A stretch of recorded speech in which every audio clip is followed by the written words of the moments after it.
तो धूप की गर्मी या धूप के पास गर्मी के पास काम करने से आंखों में से जो स्निग्धता खींची जाती है, स्निग्ध अंश खींचा जाता है, तो आंखों में रूखापन आता है। तो रूखापन को दूर करने के लिए ये जो दिख रहा है, देसी गाय के घी के ऊपर जो मंड आता है, इसको आयुर्वेद में घृत मंड बोलते हैं। तो देसी गाय का घी अगर हम बनाएंगे तो नीचे गाढ़ा घी रहता है और ऊपर ये पतला घी रहता है।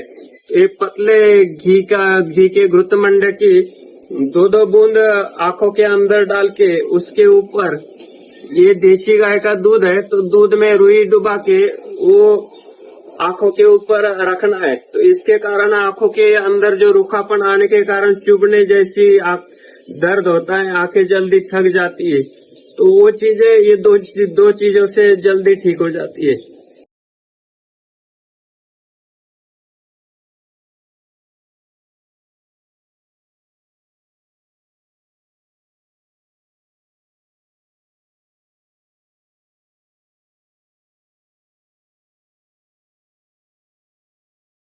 इसके साथ ही आंखों में जलन होने के लिए अभी हम कुछ अभ्यंतर लेने वाली औषधियों के मतलब प्रयोग के बारे में भी समझ लेंगे।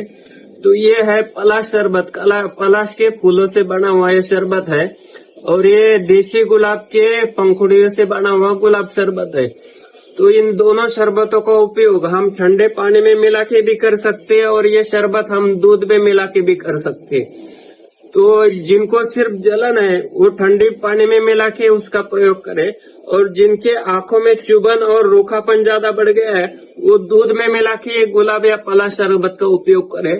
तो ये इसका प्रयोग हम नियमित रूप से करते हैं। बच्चों इसको बड़े प्रेम से दूध के साथ पीते हैं। जिन बच्चों को दूध पीने से नफरत होती है उनको अगर ये गुलाब शरबत मिला के पिलाया जाए तो वो उसका स्वाद बिल्कुल कुल्फी जैसा स्वादिष्ट होता है। तो ये दोनों शरबतों का प्रयोग कर सकते हैं। तो आयुर्वेद शास्त्र में ये महत्वपूर्ण बात बताई गई है कि रात्रौ जागरणम उष्णम। जो रात में नाइट ड्यूटी करते हैं, शिफ्ट ड्यूटी करते हैं, रात देर तक वो लैपटॉप पे स्क्रीन पे काम करते हैं, तो पूरे उनके शरीर में ही रूखापन आ जाता है, वायु और पित्त दोष बढ़ते हैं।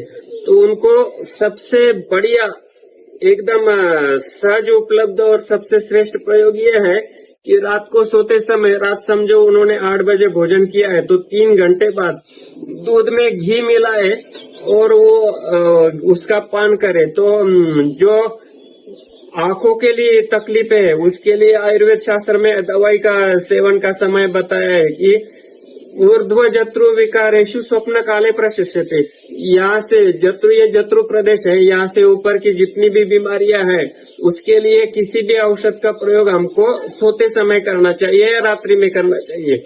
तो जाहिर है कि आंखों की रोखापन है, कान का बहरापन है या नाक में कोई समस्या है, तो इन सब बीमारियों के लिए औषधि लेनी हो तो रात को सोते समय ले सकते हैं। तो इसका भी सब लोग प्रयोग करें।